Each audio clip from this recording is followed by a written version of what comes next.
Di sebuah rumah sakit di Jakarta, Aisyah terbangun dari mimpi buruk hanya untuk menghadapi kenyataan yang lebih mengerikan. Sahabat sekaligus kekasih rahasianya, Nadia, baru saja mengumumkan pernikahannya dengan seorang pria asing demi menyelamatkan bisnis keluarga.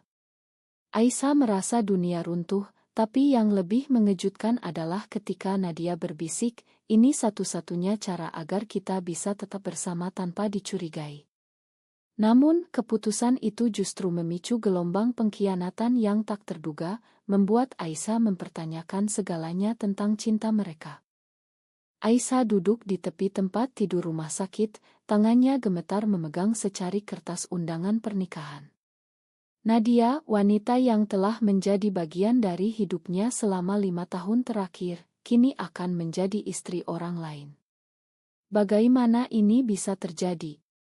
Mereka bertemu di kampus Universitas Indonesia saat Aisyah sedang berjuang dengan tesisnya tentang hak-hak perempuan di masyarakat patriarkal. Nadia, dengan senyumnya yang selalu menyemangati, datang sebagai teman belajar. Perlahan, pertemanan itu berubah menjadi sesuatu yang lebih dalam, sesuatu yang mereka berdua tahu akan ditentang oleh keluarga dan masyarakat. Di Indonesia, di mana norma agama dan adat istiadat masih kuat, cinta seperti milik mereka adalah tabu. Aisyah ingat malam pertama mereka mengakui perasaan satu sama lain. Itu di sebuah kai kecil di kawasan Blok M, di bawah hujan deras yang mengaburkan jendela. "Aku tak bisa hidup tanpamu," kata Nadia saat itu, suaranya bergetar. Aisyah merasa seperti menemukan rumah yang selama ini hilang. Tapi sekarang, rumah itu runtuh. Keluarga Nadia, pemilik perusahaan tekstil besar di Bandung, sedang menghadapi krisis keuangan. Pernikahan dengan anak seorang investor kaya dari Malaysia adalah solusi yang dipaksakan ayah Nadia. "Ini bisnis, bukan cinta," begitu Nadia menjelaskan melalui telepon malam sebelumnya. Aisyah merasa dikhianati. Bagaimana Nadia bisa begitu mudah menyerah? Pagi itu, Aisyah memutuskan untuk bertemu Nadia di rumahnya.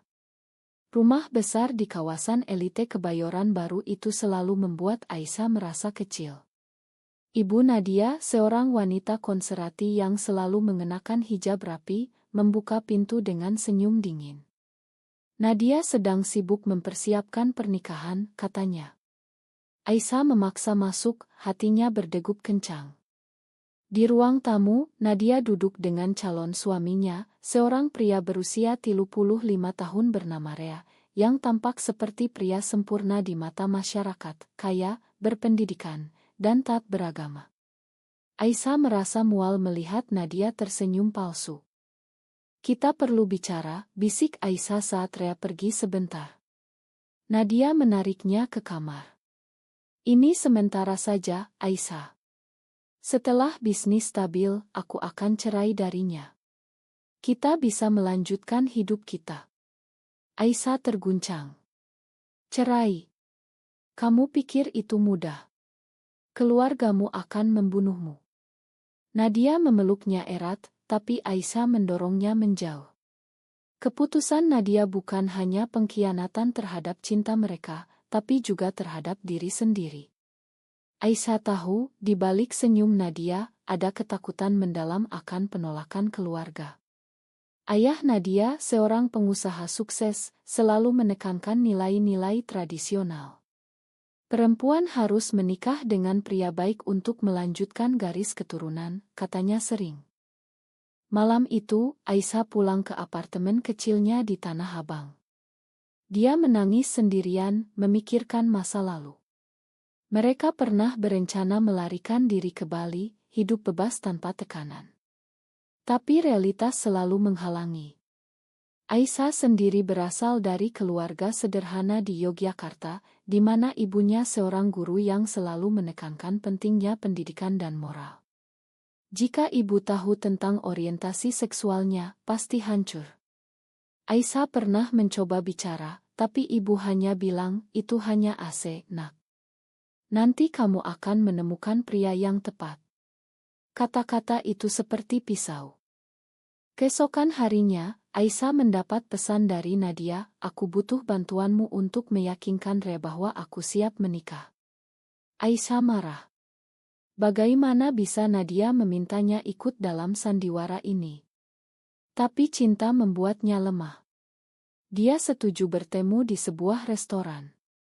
Di sana, Rea bertanya banyak tentang Nadia, dan Aisyah terpaksa berbohong, memuji Nadia sebagai wanita idaman.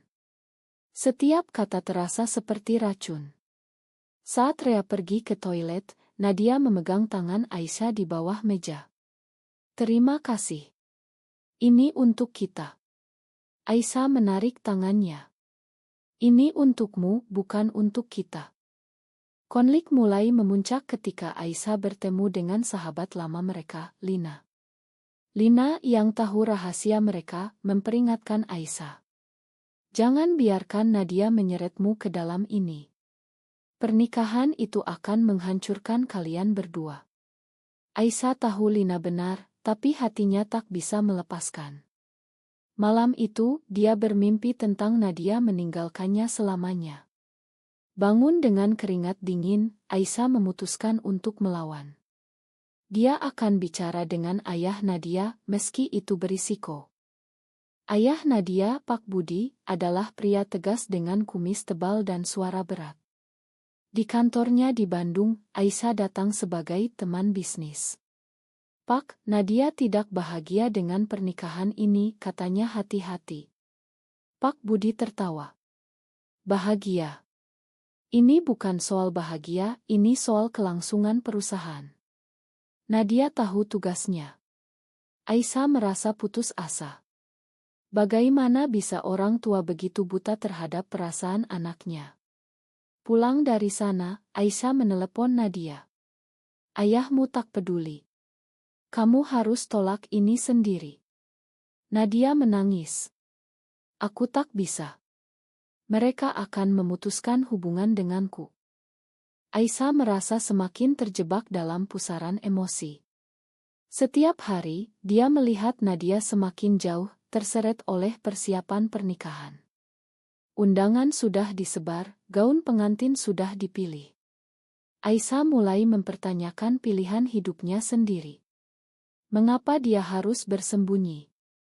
Di Indonesia, di mana undang-undang tidak melindungi komunitas secara penuh, banyak yang seperti dia memilih diam, tapi diam itu menyakitkan.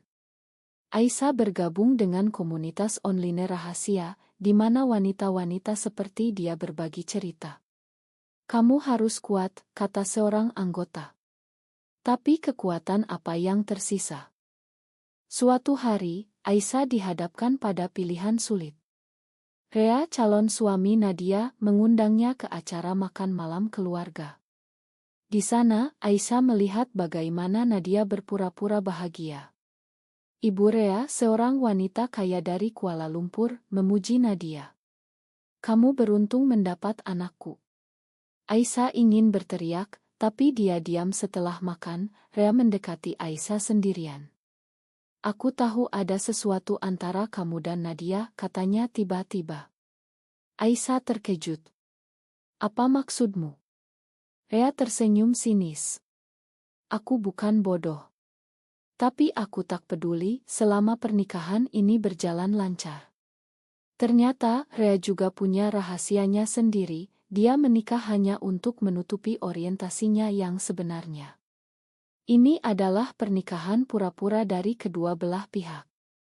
Pengakuan Rea membuat Aisyah bingung. Apakah ini kesempatan? Atau jebakan? Nadia ketika diberitahu tampak lega. "Lihat. Kita bisa tetap bersama setelah ini." Tapi Aisyah merasa tidak benar. Ini bohong besar. Kita hidup dalam kebohongan. Konflik internal Aisyah semakin dalam. Dia mulai menjauh dari Nadia, menghindari panggilan.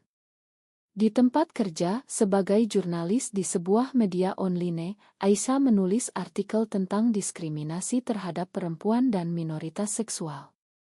Atasannya memuji, tapi Aisyah tahu risikonya. Jika identitasnya terungkap, karirnya bisa hancur. Lina, sahabat mereka, semakin khawatir. Dia mengajak Aisyah bertemu di sebuah taman di Bogor. Kamu harus akhiri ini sebelum terlambat. Nadia sedang menghancurkan dirinya sendiri. Aisyah menangis. Aku cinta dia. Lina memeluknya. Cinta bukan berarti membiarkan dia salah. Malam itu, Aisyah memutuskan untuk bertindak. Dia menyusup ke pesta pertunangan Nadia, berpura-pura sebagai tamu. Di sana, dia melihat Nadia minum terlalu banyak, mungkin untuk melupakan. Saat sendirian, Aisyah mendekat. Kita kabur sekarang. Nadia ragu. Aku tak bisa. Keluargaku. Tapi mata Nadia berkata lain. Keesokan paginya, berita menyebar, Nadia menghilang dari rumah.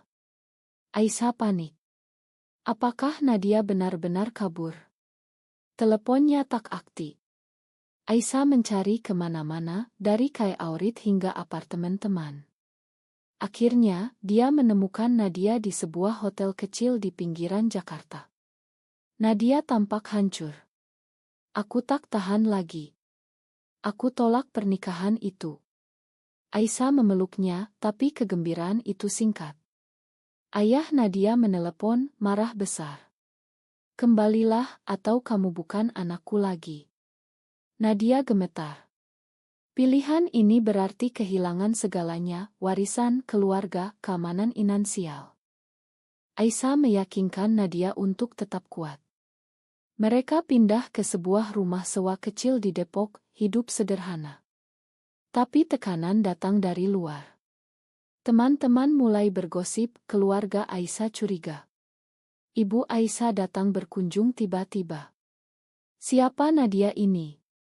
Kenapa kalian tinggal bersama? Aisyah berbohong, bilang Nadia teman sekamar. Tapi ibu tak percaya. Jangan buat malu keluarga, Aisyah. Kata-kata itu menyakitkan. Aisyah merasa seperti pengkhianat terhadap ibunya sendiri. Sementara itu, Reatak tinggal diam-diam menelepon Aisyah, mengancam akan membongkar rahasia jika Nadia tak kembali. Ini bisnis, bukan permainan. Aisyah marah. Bagaimana bisa orang seperti Rea memanfaatkan situasi? Nadia, di sisi lain, mulai ragu lagi. Mungkin aku harus kembali. Untuk menyelamatkan semuanya. Aisyah merasa dikhianati lagi. Kamu pilih mereka daripada kita. Pertengkaran pecah, kata-kata tajam terlontar. Nadia pergi, meninggalkan Aisyah sendirian dengan hati hancur. Aisyah menghabiskan hari-hari berikutnya dalam kesedihan mendalam. Nadia kembali ke rumah keluarganya, melanjutkan persiapan pernikahan. Aisyah merasa seperti kehilangan separuh jiwanya. Di kantor, dia kesulitan berkonsentrasi.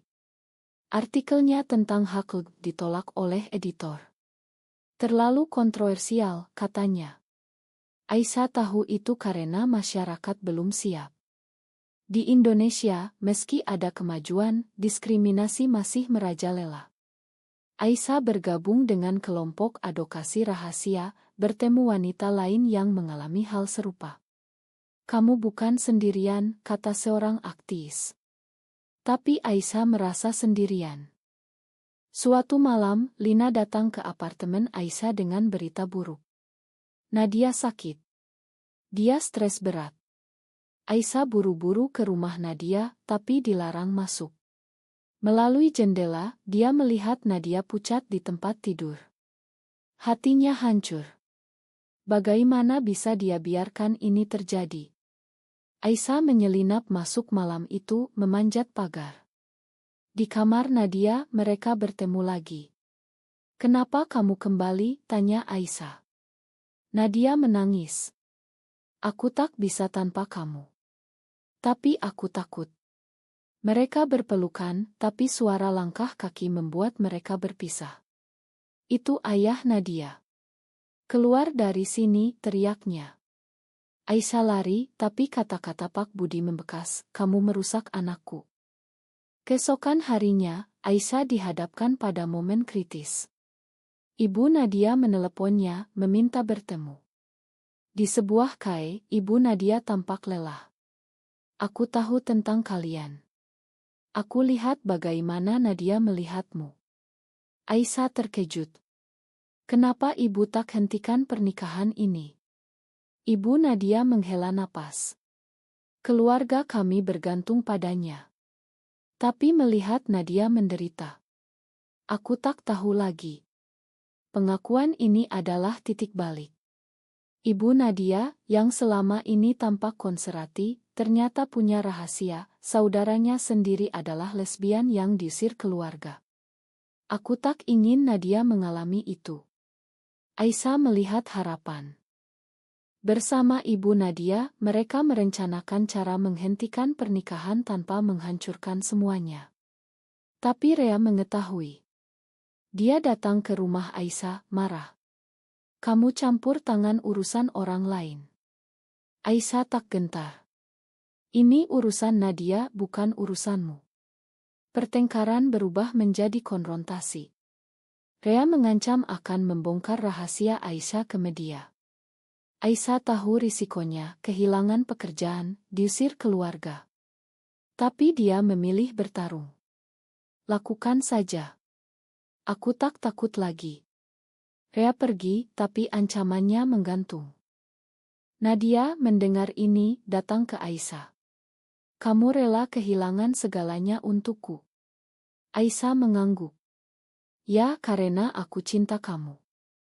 Mereka memutuskan untuk kabur bersama, tapi kali ini dengan rencana matang. Mereka hubungi kelompok advokasi untuk bantuan. Di sebuah pertemuan rahasia di Surabaya, mereka bertemu aktivis yang menawarkan tempat aman. Tapi perjalanan tak mudah. Keluarga Nadia menyewa detektif untuk mencari mereka. Aisyah dan Nadia bersembunyi di sebuah desa kecil di Jawa Timur, hidup sebagai saudara. Di sana mereka menghadapi tantangan baru. Masyarakat desa curiga terhadap dua wanita tinggal bersama. Kalian saudara beneran? Tanya tetangga. Aisyah berbohong, tapi hatinya gelisah. Nadia mulai depresi, merindukan keluarga. Apakah ini benar? Tanyanya suatu malam. Aisyah meyakinkan, tapi dia sendiri ragu. Apakah kebebasan ini sepadan dengan pengorbanan? Berita dari Jakarta, perusahaan keluarga Nadia bangkrut karena batalnya pernikahan. Ayah Nadia sakit. Nadia ingin pulang. Aku harus bertanggung jawab. Aisyah marah. Kamu pilih mereka lagi. Pertengkaran kembali pecah. Akhirnya, Nadia pergi sendirian ke Jakarta. Aisyah ditinggal lagi, merasa hancur. Dia kembali ke Yogyakarta, ke rumah ibu. Di sana, dia memutuskan untuk jujur. Bu, aku suka perempuan. Nadia adalah kekasihku. Ibu terdiam lama, lalu menangis. Kenapa kamu tak bilang dari dulu? Aku takut kehilanganmu. Pengakuan ini menyembuhkan luka lama. Ibu Aisyah ternyata punya teman lama yang mengalami hal serupa. Aku akan dukung kamu. Aisyah merasa bebas untuk pertama kalinya. Dengan dukungan ibu, Aisyah kembali ke Jakarta untuk mencari Nadia. Dia tahu Nadia sedang berjuang sendirian. Di rumah keluarga Nadia, situasi tegang. Ayah Nadia di rumah sakit, perusahaan diambang pailit. Nadia duduk di ruang tunggu, tampak lelah. Aisyah mendekat. Aku di sini untukmu. Nadia memeluknya, tapi ayahnya melihat. Kamu lagi. Keluar. Tapi Nadia berdiri teguh. Ayah, ini Aisyah. Aku cinta dia. Ruangan hening. Ayah Nadia terkejut, lalu marah. Ini dosa. Kamu hancurkan keluarga. Nadia menangis. Ayah yang hancurkan aku dengan memaksa menikah. Konfrontasi itu memicu perdebatan panjang. Ibu Nadia ikut campur, mendukung Nadia. Biarkan dia bahagia, Mas. Ayah Nadia setelah berpikir lama mulai melunak. Sakitnya membuatnya merefleksikan hidup. Aku tak ingin kehilangan anakku. Tapi dia tetap tak setuju. Kalian tak bisa hidup begini di sini. Aisyah dan Nadia tahu mereka harus pergi. Mereka pindah ke Bali, di mana komunitas lebih terbuka. Di sana mereka mulai hidup baru, bekerja di sebuah mall untuk Haklud. Tapi masa lalu tak mudah dilupakan. Rea muncul lagi, menuntut kompensasi. Kalian hancurkan kesepakatan bisnis. Aisyah menghadapinya. Ini bukan urusanmu lagi. Rea ternyata juga sedang berjuang dengan identitasnya. Dia akhirnya setuju mundur, tapi dengan syarat, jangan bocorkan rahasianya. Kesepakatan itu adalah kemenangan kecil. Nadia dan Aisyah semakin dekat, tapi tekanan sosial tetap ada. Di Bali, meski lebih bebas, tetangga bergosip. Mereka aneh, kata seorang. Nadia merasa terluka. Apakah kita salah? Aisyah jawab, tidak, masyarakat yang salah. Suatu hari, Aisyah mendapat tawaran kerja di luar negeri, di Singapura, di mana hak lebih dilindungi. Kita bisa mulai baru di sana. Nadia ragu. Aku tak ingin tinggalkan Indonesia. Konflik baru muncul. Apakah mereka harus pergi atau bertahan? Nadia memilih bertahan, ingin mengubah masyarakat dari dalam. Aisyah setuju, tapi dengan hati berat. Mereka ikut demonstrasi hak perempuan di Jakarta, berisiko ditangkap. Di sana mereka bertemu Lina lagi, yang kini menjadi aktivis penuh waktu. Kalian inspirasi bagi banyak orang. Tapi perjuangan itu mahal. Aisyah kehilangan kontak dengan sebagian keluarga. Nadia tak lagi bicara dengan ayahnya. Harga yang mereka bayar adalah isolasi. Malam-malam panjang diisi dengan diskusi tentang moral. Apakah cinta kita benar? Tanya Nadia. Aisyah jawab, cinta tak pernah salah. Tapi keraguan tetap. Suatu malam, Nadia mendapat telepon, ayahnya sekarat. Dia buru-buru ke Bandung. Aisyah ikut, meski tak diundang. Di rumah sakit, ayah Nadia meminta maaf. Aku salah. Bahagialah, nak. Kata-kata itu adalah penebusan. Ayah Nadia meninggal dengan damai. Dengan warisan kecil, Nadia menyelamatkan perusahaan, tapi dia memilih menjualnya dan donasikan untuk amal. Aku ingin hidup bebas. Aisyah dan Nadia kembali ke Bali, lebih kuat. Tapi tantangan baru datang, Lina mengkhianati mereka. Ternyata, Lina iri dengan hubungan mereka dan membocorkan rahasia ke media. Berita menyebar, cinta terlarang di kalangan elite. Aisyah dan Nadia dihadapkan pada badai opini publik. Beberapa mendukung, banyak mengecam. Ini melawan agama, kata netizen. Nadia hancur. Kenapa Lina lakukan ini? Aisyah marah. Karena dia tak bahagia sendiri. Mereka konfrontasi Lina. Kenapa? Tanya Nadia. Lina menangis.